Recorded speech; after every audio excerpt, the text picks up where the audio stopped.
Hello, hello, hello. How are y'all doing on this beautiful, beautiful, beautiful Wednesday? Happy Wednesday. We are halfway through. We are halfway through the week. How are y'all doing? Hello, hello, hello. Thanks for joining. Listen, I have a good one for you today. I have a good one for you today. We are going to be talking about why the skills you are using for free are someone else's business. Are y'all ready for this conversation? Because, if this is your first time here, I'm just going to give you fair warning. I might just get all up in your business up in here, okay? Listen, hello, hello, hello. Thanks for joining.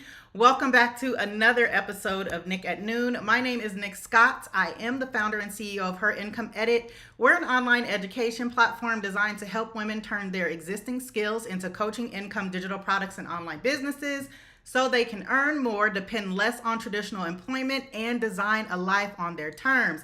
Listen, if you haven't already, go get your notebook and your pen or whatever it is that you take notes on. Go get your water, your tea, your coffee, your pop, your soda, whatever you call it in your neck of the woods. Get that too if that's what is on your heart and on your spirit. Get comfortable. Settle in. Stay a while. Send the link to this video in the group chat. Send the link to this video to your biz bestie. Text it to a friend who keeps saying that she wants to do something for herself. Okay, here we go. I have been thinking about something for a while now. And since this is my channel and this is my show and this is my platform and it's Nick at Noon, I feel like I want to say this thing out loud. Is it okay if I get a little transparent and a little direct with y'all for a minute? Is that okay? Hello, hello, hello. Thanks for joining. The thing that I want to say out loud, I want to say it. I've been thinking about it because I think it explains why so many women who are extremely talented, extremely capable, extremely skilled, and they are still feeling financially stuck. So the thing, and I'm not talking about these women are broke.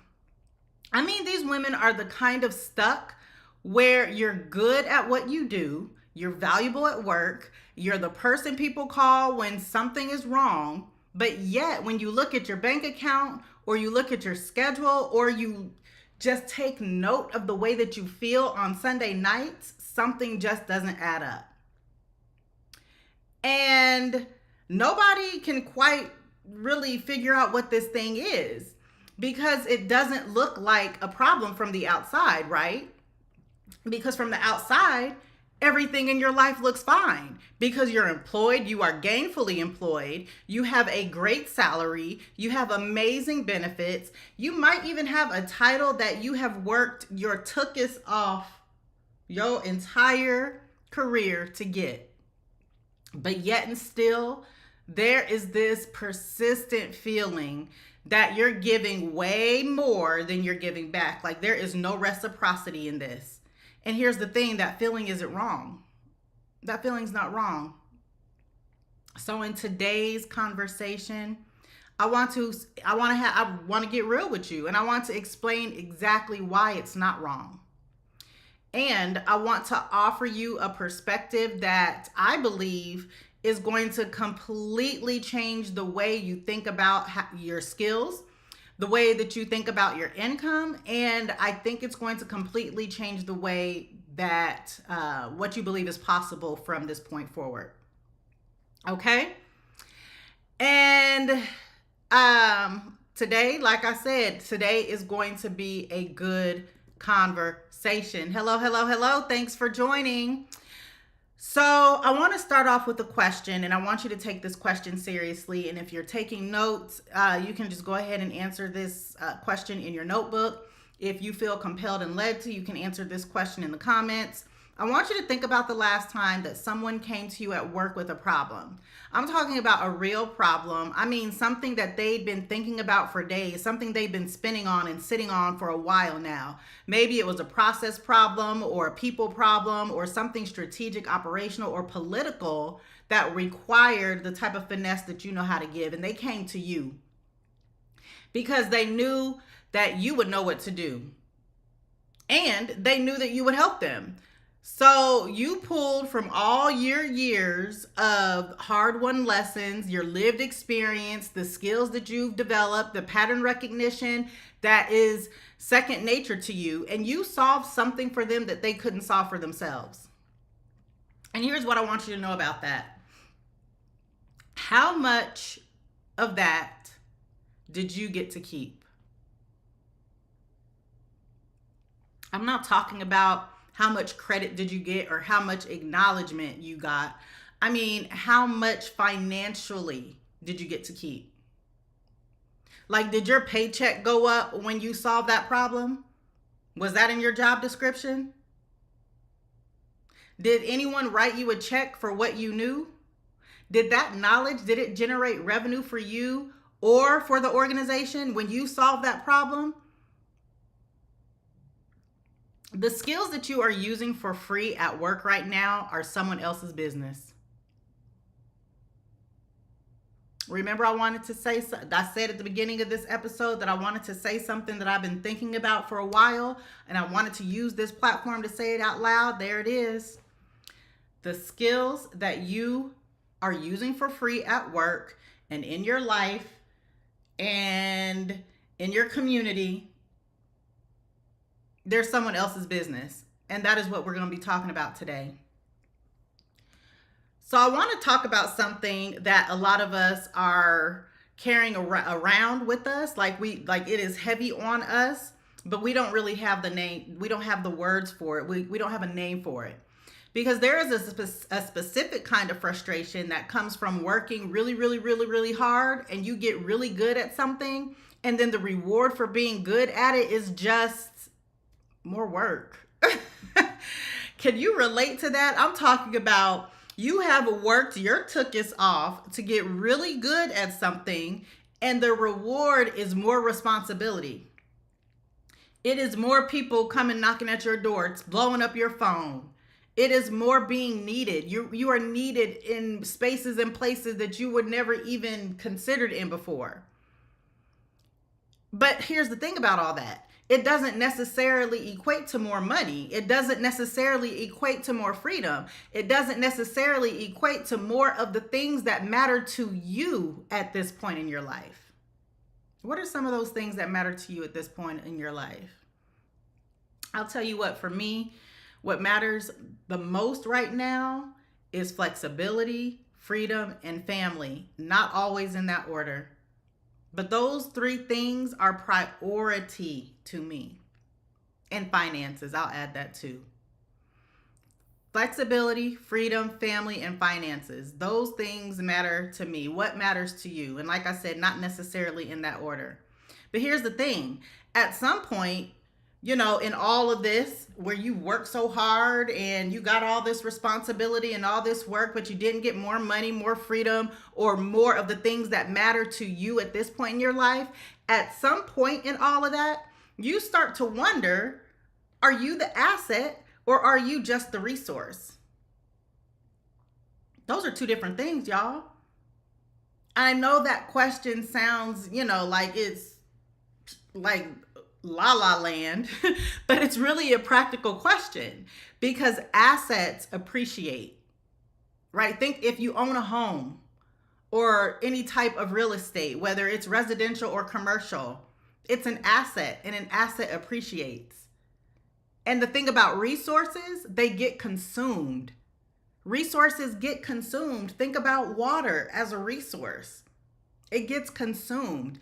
And most women have been you've been treated like a resource for so long that you've started to wonder if that's all you are. You're more than that. You're more than that.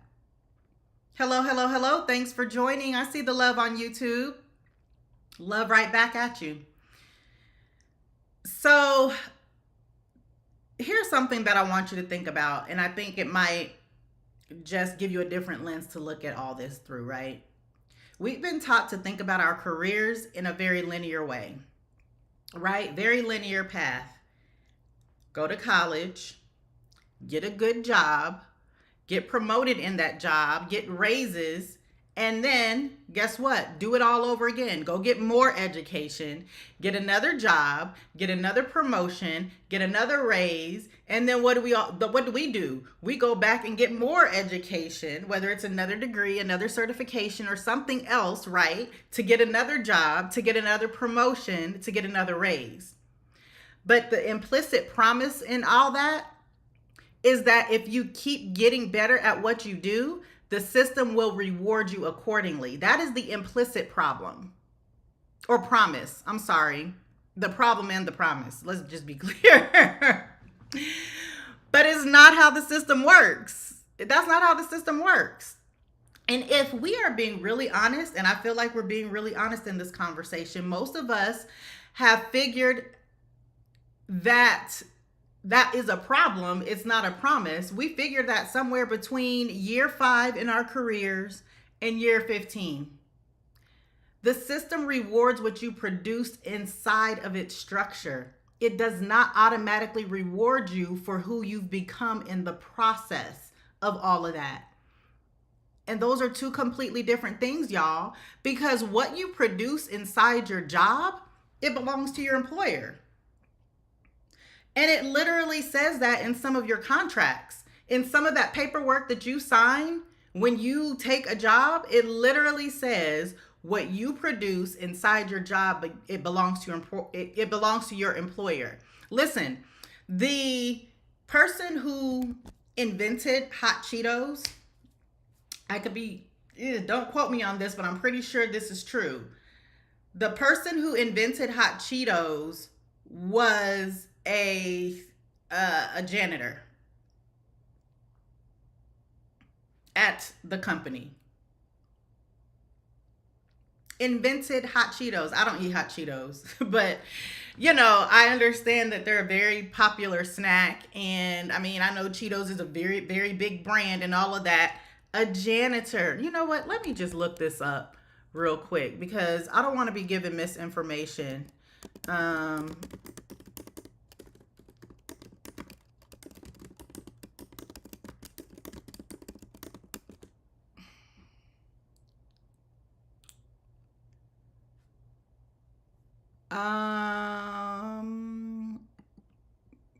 Yeah. Richard Montañez stated while working as a janitor in California, he seasoned unflavored Cheetos with chili powder and pitched it directly to the CEO. But apparently in 2021, there was an investigation that Frito-Lay's actually test marketed for the product, and that began in June of 1990 before Montañez claims that he made his executive pitch. Okay, now I should not have. Now I can go down a whole rabbit hole with that one. Like I could do a whole nother episode. Listen, I'm going to say that Richard Montañez created and invented hot Cheetos because we know how these corporations do. We know how they do, right? And he created this groundbreaking, revolutionary product for Frito-Lay. Do you think that they paid this man for that? Especially after reading what I just read. Do you think that they paid him? Do you think that they gave him credit for it? Do you think that they gave him anything for that? Clearly they didn't. In fact, they said, no, you know what? You didn't do anything because we've been doing this long before you were even an employee.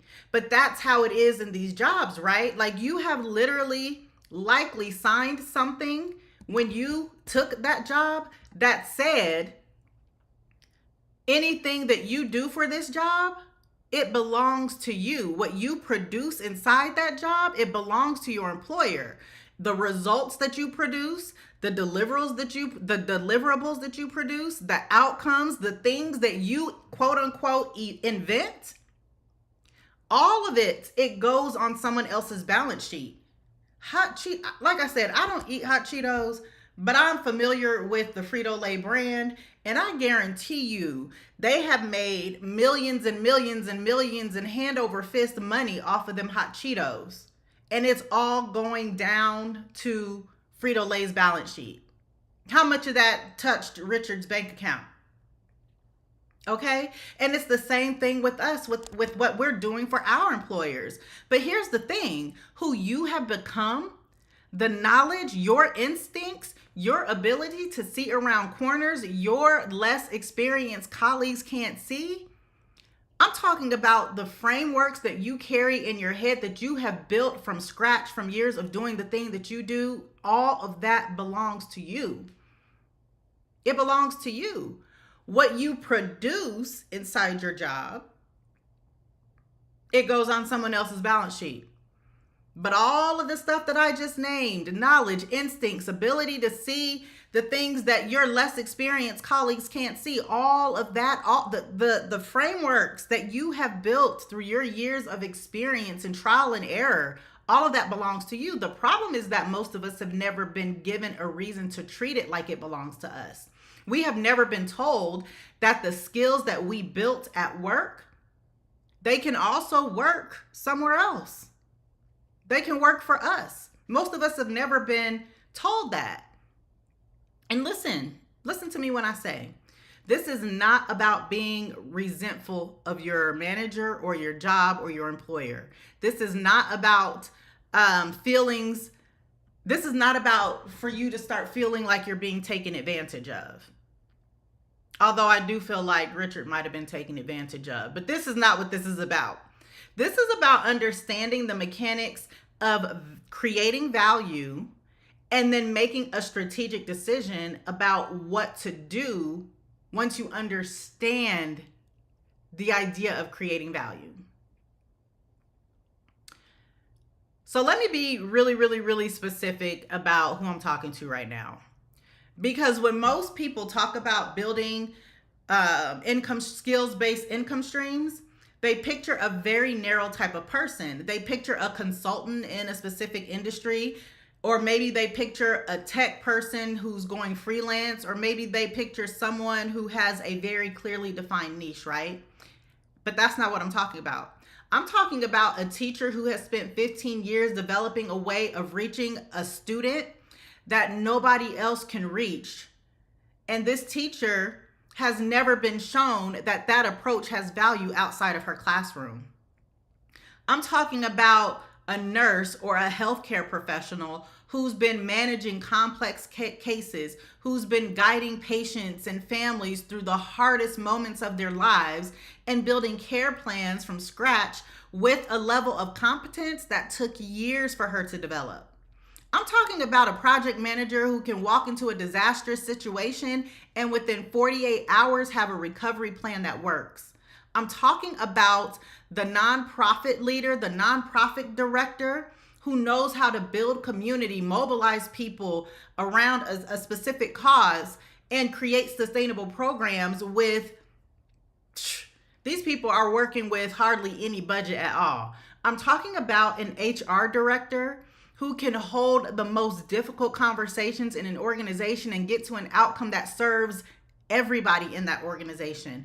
I am talking about a government professional, an operations leader, a communications professional, the finance manager. I'm talking about these people who have seen every single version of a budget crisis and they know exactly how to navigate it. Every single one of those women has skills that have market value outside of the institution that currently benefits from them. And most of those women that I just described, they don't even know it. And it's not because these women are not brilliant, because they are.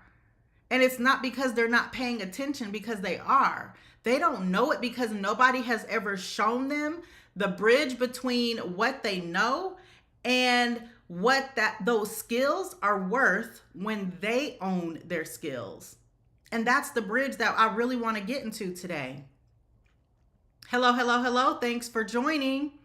Now I want to offer just a different a different idea that I believe will explain something that women feel, but they can't put a name on, right? That's what we're talking about today. What is this feeling that I'm feeling, but I cannot really put my finger on it? Because there is a category of work that women do that never makes it onto a performance review. And I'm talking about institutional knowledge transfer. Training new people, onboarding that only works because you sat with someone for 3 hours and walked them through the things that aren't necessarily in the employee handbook or the employee manual. I'm talking about mentoring that happens in informal settings. I'm talking about that newer employee who has a standing relationship with you that their manager doesn't even know about. I'm talking about those QQs, them quick questions. And they're never really quick, are they? Listen, those quick questions, they turn into 20 minutes of unpacking your years of experience into digestible guidance. And that work, that is the invisible work that is on the official record. It doesn't show up in your performance metrics though. And it doesn't even factor into your compensation, does it? And listen, those things that I just described, that's probably some of the most valuable work that you do at this job. And it's because what you're doing in those moments, that is what coaches are doing. You are accelerating someone's learning curve, especially in them QQs. You are shortcutting someone's path through terrain that you have already navigated. You are giving them the benefit of your hard-won experience. The only structural difference between that, what you're doing at work, and probably in your personal life and in your community, the only difference between that and a paid coaching program is that in a paid coaching program, you're the one who gets compensated for it. And I want you to do just a little bit of mental math right now. If you're taking notes, you can actually just jot this down in your notebook or whatever it is you're taking notes on. I want you to think about how many hours a year you spend doing this kind of invisible transfer work. Mentoring, answering questions, training colleagues, walking someone through something that requires years of your experience to clearly explain. How many hours a year do you think you spend doing that? If you feel led and compelled to, drop it in the chat. Now I want you to think about what an hourly rate for that level of guidance would look like if you were a consultant being brought in from an outside organization to do exactly what you're already doing for free. What is that hourly rate? So take that hourly rate, let's just say it's $100 just for simple math, and let's just say that you do this for, I don't know, 20 hours a year. And we know that you're doing it more than 20 hours a year. What does that come out to? What does that invoice look like? And I'm not saying this to make you angry. I'm saying this to wake you up. Remember on Monday, wake up, like on school days. I even did the whole performative voice with it. Wake up. Because the market has already assigned a value to the kind of guidance that you're providing every single day, every single week, every single year, every single month. You're just not the one collecting on it. The skills that you use for free are someone else's business. Listen, that's all I'm saying today.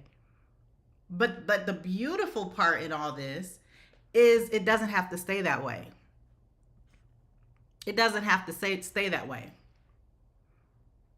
Hello, hello, hello. Thanks for joining. Now I want to have a real conversation right now. And I say real because I think this part of the conversation usually gets real soft in a way that doesn't really serve anybody, okay? So I really just want to, didn't I say at the beginning of this conversation, I wanted to be transparent and direct? So I want to say this just very transparently and directly, okay?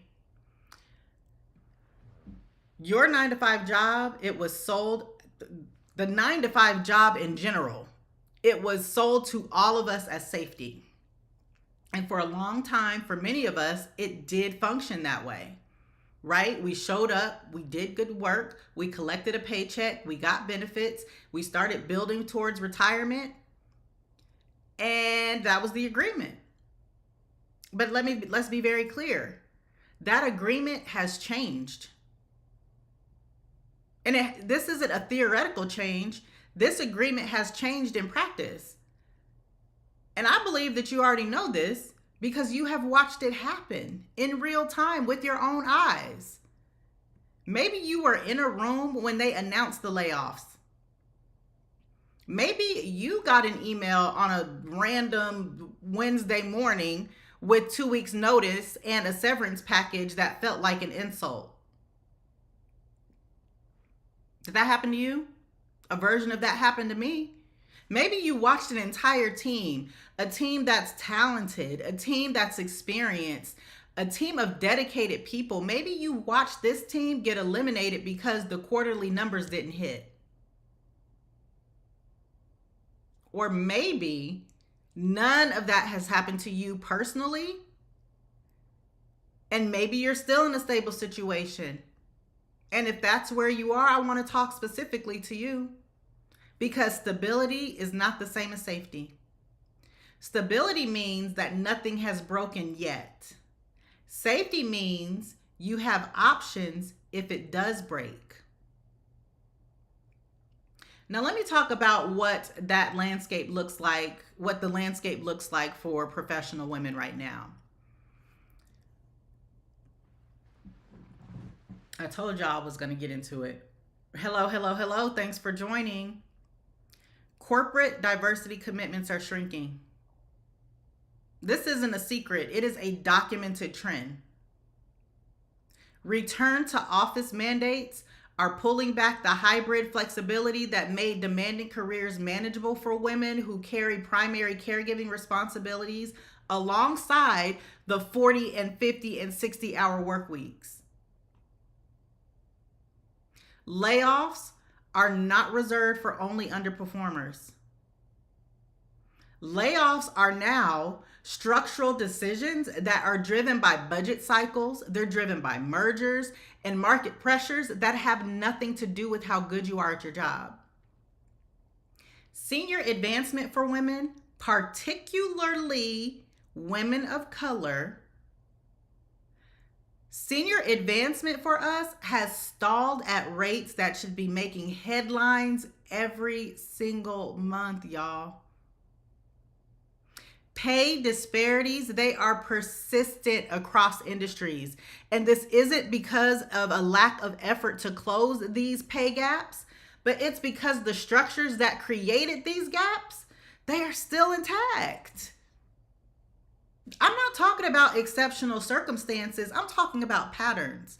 I'm talking about what's been normalized. I'm talking about structural features of a system that was not built to prioritize your long-term well-being financially. That's what I'm talking about. And I'm not saying this to be dramatic, and I'm not saying it to blame anybody. I am saying it because this is a strategic assessment. We have to be strategic and intentional in this thing, because when you understand what the system is optimized for, you can start to make better decisions about how you position yourself inside of it.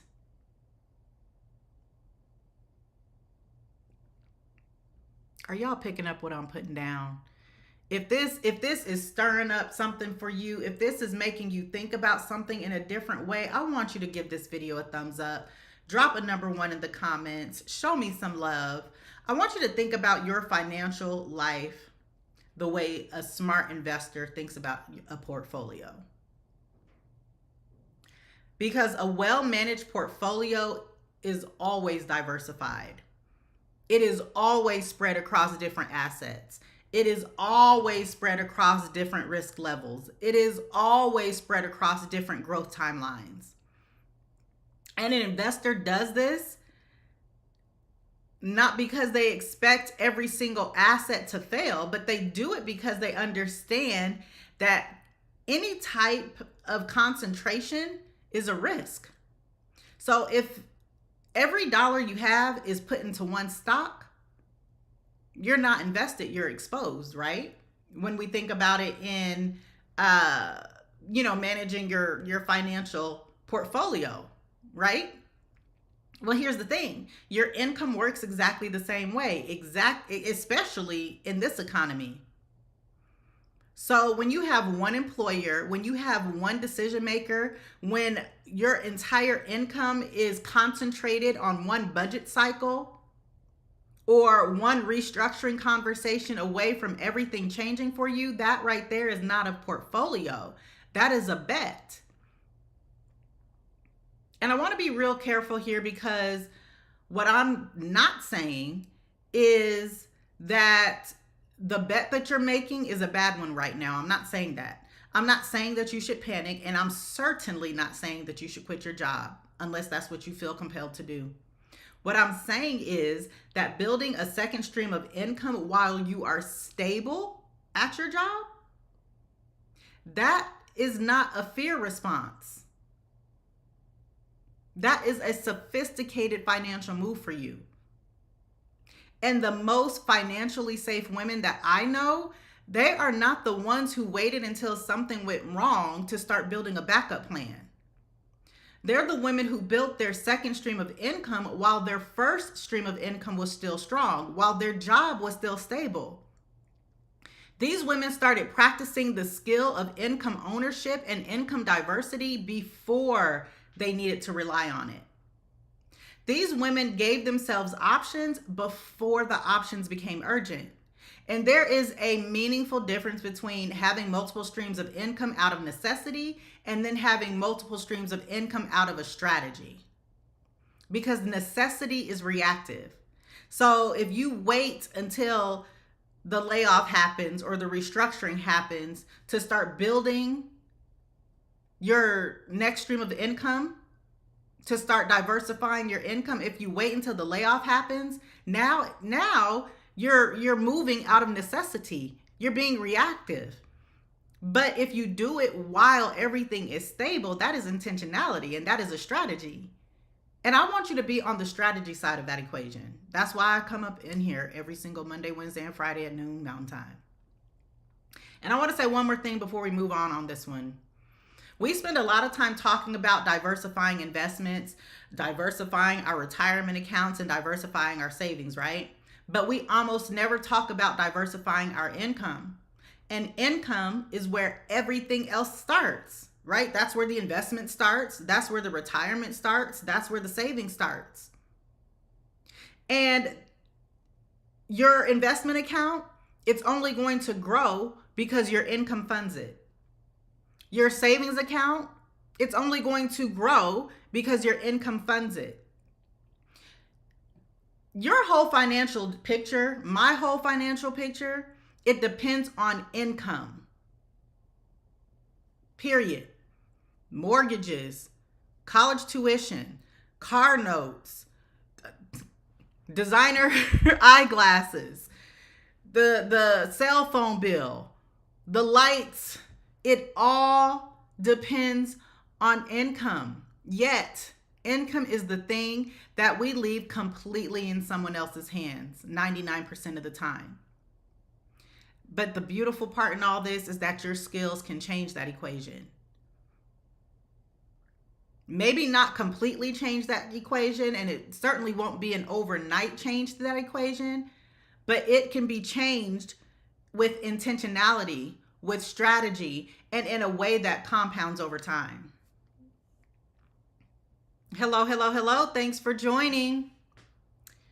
Now I want to talk about something else that we were never taught. Most of us have received a very specific, financial education. So it was some version of get a job, save money, invest in retirement, buy a house, you know the drill. And that framework isn't wrong, but that framework is incomplete. And the piece that's missing is the piece that changes your entire financial trajectory in a very significant way. We were taught to manage our income, right? But we were never taught to build income. And there is a very meaningful difference between those two things, because managing income, again, is reactive. We don't want to be reactive in this thing. Like, you earn what the system pays you, and then you make decisions within that particular constraint. That is what managing income means. You have budgets. We have budgets in my house. So you budget within that number that you have, and then you optimize within what's already determined. And you didn't make that determination, by the way. So that's what managing your income looks like. It's reactive. Like, you get the income and then you react to it. When you are building income, it is proactive.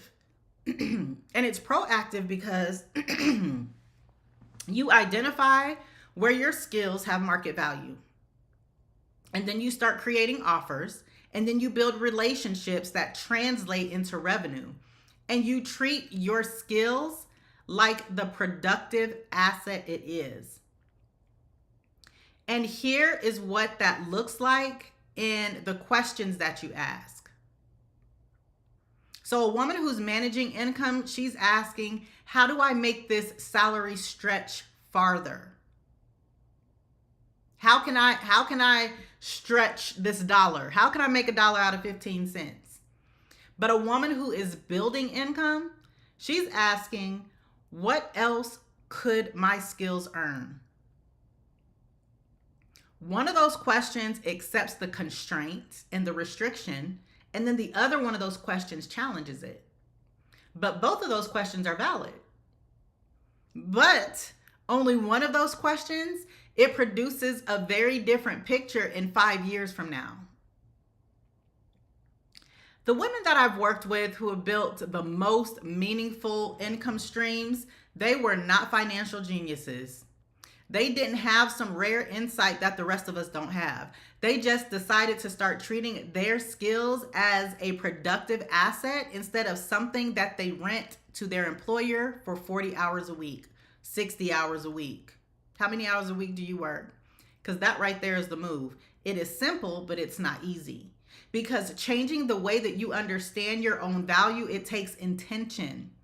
It takes a framework. It takes being able to be, it takes you being willing to be a beginner, again, at something that's very new to you, even when you're an expert at everything else in your life.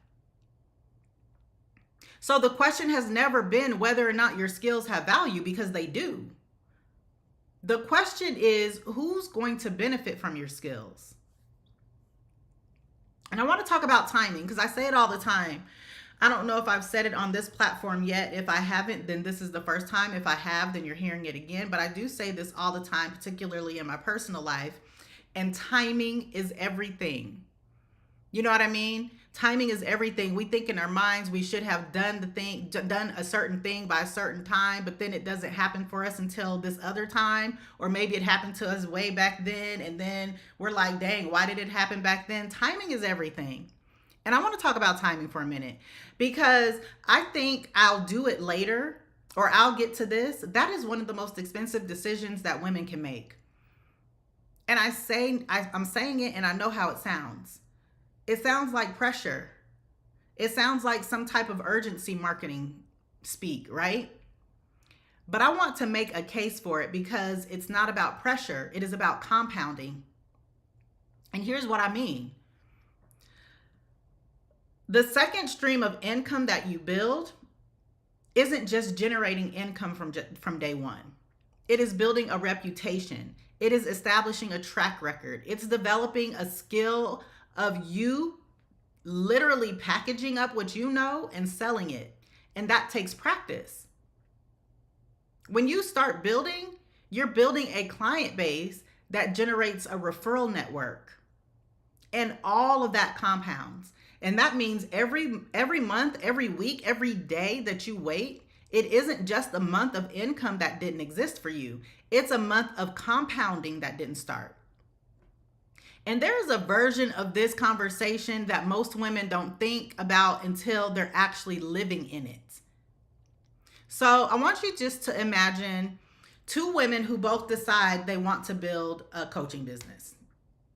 They want to leverage that next income stream as coaching.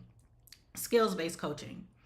So the first one, she decides to start today, even though she doesn't feel fully ready yet. And she gets her first client in the next 12 weeks.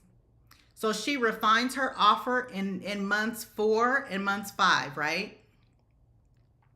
So then by month 6, she has 2 clients and a clear sense of who she helps and how she helps them within 6 months. So in 12 weeks, she signed her first client. By 6 months, she has a very clear picture of what she does, who she serves, and why she's doing it. And by 12 months, she has a complete body of work. She has testimonials, she has a refined offer, and she has an audience of people who know exactly what she does. Okay? So that's the first woman. The second woman, she decides that she'll start when things settle down in her life a little bit. She decides that she's going to start when her kid's schedule equals out, normalizes, okay? She's going to start when the project at work wraps up, or when she feels like she's a little bit more clear on some things. And guess what? I've seen this happen time and time again. A year later, that second woman is still in the exact same place. And it's not because this woman is lazy. It's not because that this woman is not capable. It's because the clarity that she's waiting to get before she gets started, that kind of clarity, it most likely is going to come from starting. I have watched this play out time and time again, y'all. And here's the thing. I'm not saying that everyone should drop everything and start right now. But what I am saying is that the not right now decision, it has a cost that we usually don't calculate. We calculate the cost of starting, right? We calculate how much time this is going to take. We calculate how much time, the learning curve, how much time it's going to take for us to learn. We calculate how uncomfortable this is going to feel, but we rarely calculate the cost of not starting. And here's the other piece of the timing conversation that I want to talk about.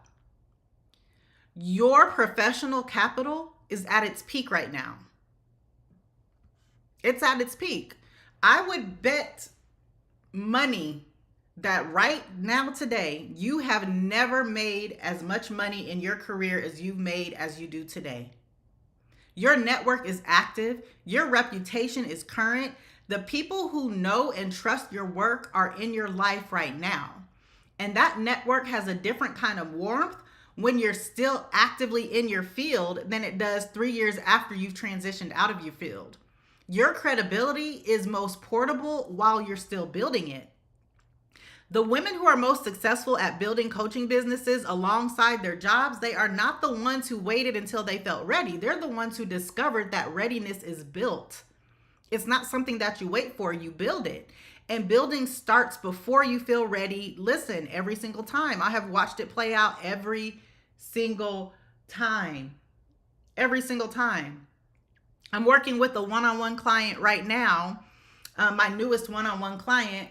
And when I say the very first time that I spoke to this woman months ago, she was ready. When I spoke to her the second time, months ago, she was ready. And she's ready now. She's going to be more than ready now, because now she's going to see what was possible. But here's the thing. Understanding that your skills have value is just the beginning in all this. Knowing what to do with that, that's where we go somewhere. That is where all of this starts to become real. And I want to talk about coaching specifically. And, y'all know that I'm not talking about life coaching and, the things that you see on Instagram. I'm talking about coaching as a real, viable, strategically smart next income stream for women. That's what I'm talking about. And I want to stay right in this conversation, in this place for a second, because I already know the objections that are living in some of your heads. I'm not a life coach. I don't have a certification. That's not really for someone in my field. I don't even know how to get started in this. And I hear all of that, and I hear it all the time, but I want to take some time just to walk you through it, okay? Because that right there is that reflex. that immediate response of this is not for me, that is exactly what keeps the most qualified women from building something that would change their entire financial life. That immediate response. So I want to give you a definition. Coaching at its core is a structured transfer of knowledge, experience, and perspective that helps someone else solve a problem they haven't been able to solve on their own. That is it. That is all coaching is. And when I say it that way, I want you to think about the last time you did exactly that. I want you to think about the last time that you sat down with a colleague or a mentee or a direct report or a family or a friend and you helped them see something they couldn't see on their own. When was the last time that happened? I want you to think about the last time you gave someone a framework for thinking through a decision that they'd been paralyzed by. Think about the last time that you helped someone have a conversation that they'd been avoiding. The last time you helped somebody navigate a situation that they'd been dreading. Or the last time you helped somebody build a plan for something they didn't even know how to approach. Guess what? You were coaching. You've been coaching for years. The only structural difference in that right now is that you're doing it inside of an institution that captures the value and pays you a salary in return for it. And I'm inviting you to consider changing the container. That's it. And I want to talk about the certification part of this because this comes up. People ask me this question constantly, and I think it deserves a very clear answer on this platform. Coaching certifications exist and they have value in specific contexts. Yes, they do. But the woman that I'm talking about today, she doesn't need a certification to start coaching. She needs specificity. She needs to be able to name very clearly and very precisely who she helps and with what specific problem she helps them with. And she needs to be able to articulate what transformation she provides, because that right there is your coaching business. A certification is a credential. When you get specific in this, that's when you have an offer. And I have seen certified coaches who have no clients and non-certified coaches with full businesses because the business wasn't built on a credential. Your business is going to be built on trust, is going to be built on clarity, and it's going to be built on being known for solving a specific problem very well. And here's something else about coaching that gets lost in the noise of online business advice.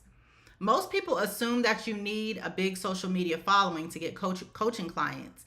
They assume that you need to have built a personal brand with thousands and thousands of followers, and these followers know your name before you can even consider charging anybody for what you do. And I want to challenge that. I will always challenge that, because your first coaching clients, they're probably not going to come from strangers on the internet. They're not going to be strangers on the internet, your first coaching clients. Your first coaching clients are going to come from people who already know you. They're going to come from people who already trust you, who have already seen that you solve problems similar to the ones that they're dealing with. I'm talking about they're coming from your professional network. Think about it. Colleagues, managers, mentors, mentees, collaborators, conference connections you've built over the course of your career, people in your community, people in your family. That network already has trust built in it. And trust is the currency of coaching. So you don't need 10,000 followers to get your first client. You need to be known, you need to be respected, and you need to be specific. And specific is the part that I really want to talk about, because this is where I see the most well-intentioned women get stuck.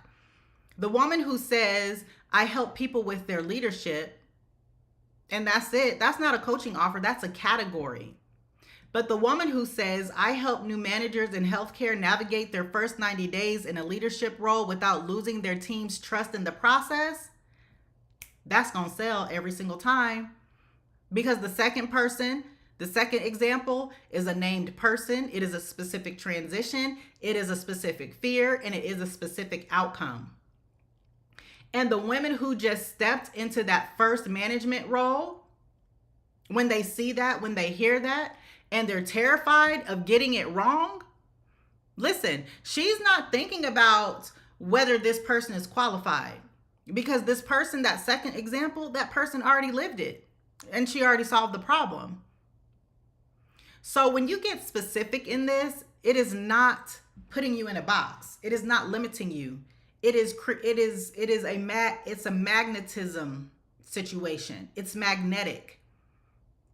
So the more precisely you can describe the person you help and the problem you solve, the more that person feels like you're speaking directly to them, because you are.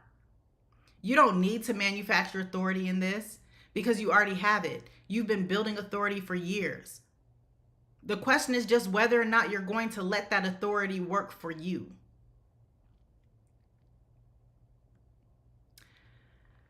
So let's talk about identity, okay? Because identity is a big one here. And I think this is the piece that does not get enough airtime in the income conversation. And without talking about it, everything else feels like this is just motivational content in the moment, but it's not quite sticky enough to move you, okay? Hello, hello, hello. Thanks for joining. Listen, when you have built your professional identity inside an institution, when your credibility becomes, when it comes with a company name attached to it, when your authority lives in a title, and when you and it's the way that you introduce yourself at a networking event, when it starts, when you introduce yourself, it starts with where you work and what you do, like what your title is. The idea of building something that belongs to you, it can feel like stepping off solid ground. And for high achieving women, that feeling is especially real, because so much of what we've worked for, so much of that is interwoven with the structures we've worked within. So we are literally walking around in the identity of our degrees, of our titles, of our promotions, and the organizations that we work for. And somewhere along the way, without anyone explicitly telling us this, we started to believe that our credibility, it lives inside those structures. And we started to believe that if we step outside of the institution, we will step outside of our authority. We started to believe that our value is somehow conditional on the context that we're in. And I want to say this as clearly and directly as I know how. Your credibility, it travels with you.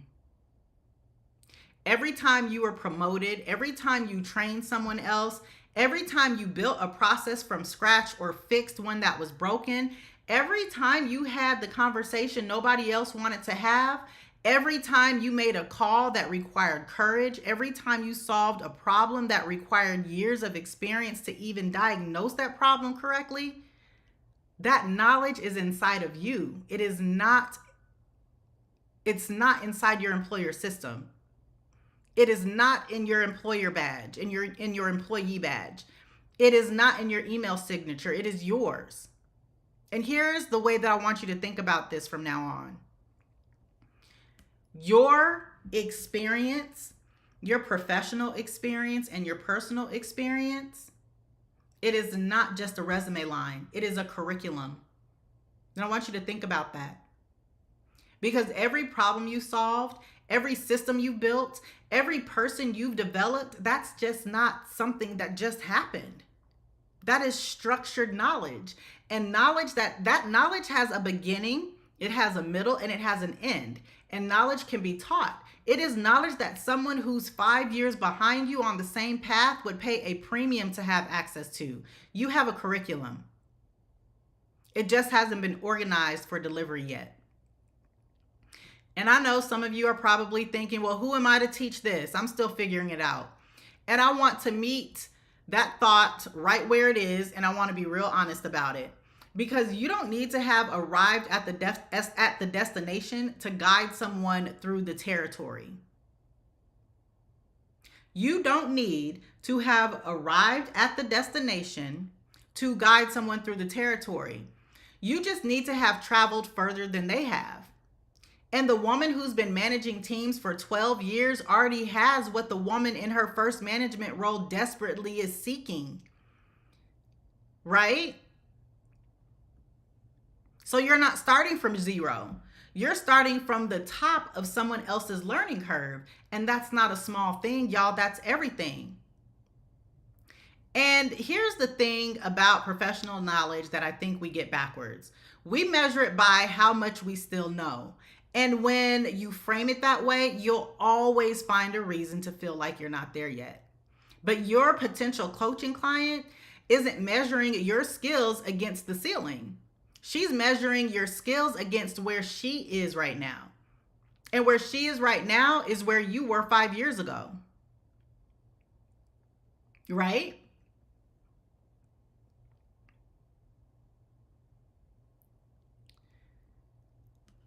So before I get into what I want to invite you into, I want to just leave you with one more idea. Because there's a difference between building income and building an asset, right? We've talked about that. And most of the online business conversation, it focuses entirely on income, revenue, monthly numbers, hitting a launch goal. And income matters. Yes, it does, because that's why you're here. That's why I exist. But I want to talk about what you're building underneath the income. Because when you build a coaching business from your skills, you're not just creating a revenue stream. You're building a brand. You're building a reputation that is independent of any employer. You're building a track record of client outcomes that belong completely to you. You're building a network of clients and advocates who know what you can do, and that relationship exists whether or not you have a job. So I want you to think about what that means as a structure, because your salary currently is tied to your employer's financial health. So if your company has a bad quarter, your compensation is at risk. If your company gets acquired, your position is at risk. If your company decides to restructure, your role is at risk. But your coaching reputation, that is yours. It is portable and it travels with you no matter where your career goes. Hello, hello, hello. Thanks for joining. And here's the compounding effect. Remember, I talked about this a little bit, but most people, they don't see it until they're inside of it. Listen, every client that you serve, it makes you better at what you do. Every outcome you produce, it adds to your track record. Every testimonial, it adds to your credibility. Every referral, it builds your network. Your coaching business doesn't just generate income. It generates an appreciating asset. An asset that literally appreciates. It's an asset that becomes more valuable the longer you build it, not because the market changed either. It's because you get better in this. Your job never works. Jobs don't work that way. Because you can be exceptional at your job for 20 years, and if the company decides to eliminate your department, guess what? All of those results, that stays in the building. Remember, we talked about the hot Cheetos earlier? And if you missed that conversation, I encourage you to go back and watch this replay on my YouTube channel. But your coaching business goes with you. Those results stay in the business, but the results in your coaching business, it goes with you. So every client, every result, every relationship, that is the difference between building income and building an asset. And I want you to have both of those. So I have been building toward something, and I think you have felt this thing coming. So I wanted, again, remember at the beginning of this conversation, I said that I am going to be direct and I'm going to be transparent. So here it is. If everything you heard today is resonating, if you have been nodding along and you're thinking, you know what, I know this is where I need to go, I just don't know how to get there, I want to tell you about Ignite. Ignite is my 12-week group coaching program for professional women who are ready to turn their skills into their next income stream. And we're going to do the whole thing together. You'll never be by yourself. We identify exactly what you know, who you help, and what they pay for. We build your offer from your lived experience. We don't build it from a template. We build something that is specific to you. We price it in a way that reflects your real value. And we build the structure of your coaching model. We talk about getting your first client without needing a massive audience. We address the mindset pieces because they're real, and pretending otherwise, it doesn't help anyone. And we build something that's sustainable. We build something that grows alongside your career, not instead of it. And I want to tell you what the women that I've worked with all have in common. They're not the loudest in the room. They're not the ones who are always planning to be entrepreneurs. They're not people who had this thing figured out from the beginning. They're women who one day they looked at their calendar, they looked at their paycheck, they looked at their life, and then they realized that the gap between what they were contributing and what they were getting back had gotten too wide to ignore. And then they decided to close that gap. And this doesn't have to be in some big dramatic way. And this certainly doesn't mean by burning everything down. All it means is starting. It means taking the knowledge, the skills that you've spent years building and finding one person who needs it and helping that person, and then doing it again, and then doing it again after that. And that is the whole model in its very simplest form.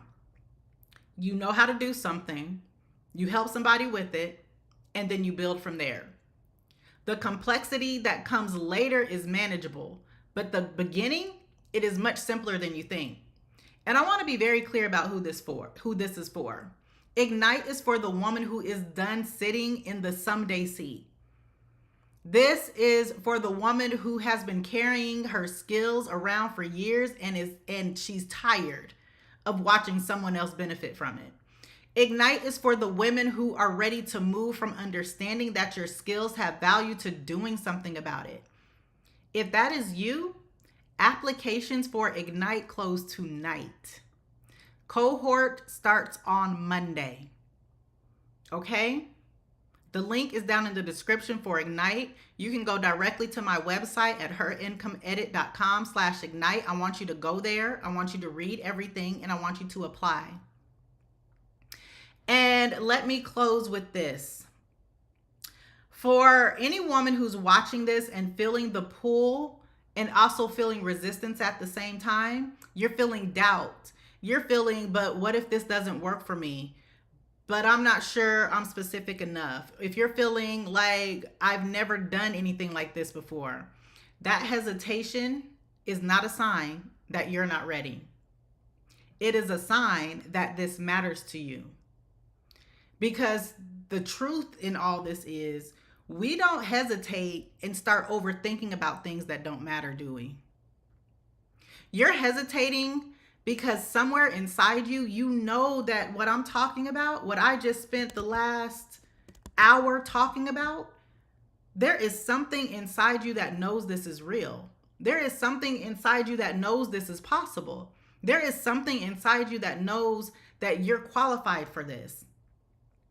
And sometimes the scariest thing, that right there is the scariest thing, because if you're qualified and you don't do anything about it, you have to get real honest with yourself about what that decision is about. You have spent your entire career building someone else's business with your skills. It is high time to start building yours, okay? Link for Ignite is down in the description. You can go to my website at herincomeedit.com/ignite. Applications for Ignite close tonight. I hope to see you on Monday. I want to take some time just to thank each and every one of you for popping in and out of today's conversation. I see you. I feel you. Your presence is always welcome. It is always appreciated. Thanks so much for the love. I hope to see your application come through for Ignite so we kick off on Monday. I'm super excited. If you have any questions in the meantime, feel free to drop them in the chat, in the comments, send me an email. You can send me a DM on Instagram or LinkedIn, and I will make sure that I get whatever questions that you have answered. And happy Wednesday. My name is Nick Scott. This has been another episode of Nick at Noon. I am here every Monday, Wednesday, and Friday at noon Mountain Time, dropping gems on all things strategy, tools, and mindset when it comes to building coaching income, digital products, and online businesses. If that is something that you're interested in, I want you to go ahead and hit that subscribe button and turn your bell notifications on so you do not miss a beat. All right. Hope to see your application at Ignite, herincomeedit.com/ignite. Link is down in the description, and I'll see y'all in the next one. Bye.